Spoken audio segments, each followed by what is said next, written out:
Assalomu alaykum aziz tinglovchilar.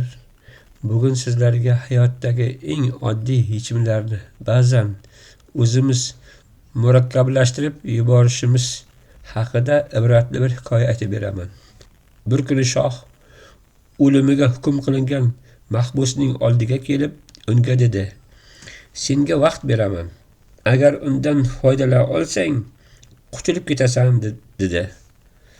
Sen yotgan zindon xonasida bitta chiqish joyi bor. U qo'riqlanmaydi. Agar uni topa olsang, qamoqdan chiqib ketasan. Agar topa olmasang, ertalab quyosh chiqqandan so'ng qo'riqchilar seni qatl qilishadi.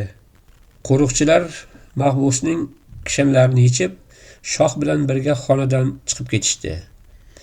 Mahbus tun bo'yi xonaning har bir burchagini tekshirib, ammo chiqish yo'lini topa olmadi. Ertasi tongda eshik ochilib, shoh kirib keldi. "Haliyam shu yerdamisan?" dedi. Mahbus: "Men sizga ishonmagandim, shohim", dedi.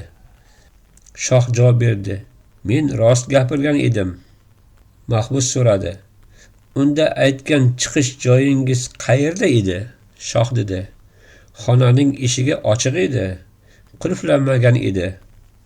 Demak azizlar, hayotda ko'p muammolarning yechimi aslida biz o'ylagandan ham yaqin bo'ladi.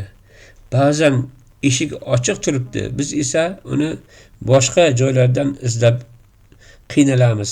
Eng sodda yo'l ko'pincha eng to'g'ri yo'l bo'lishi mumkin. E'tiboringiz uchun rahmat.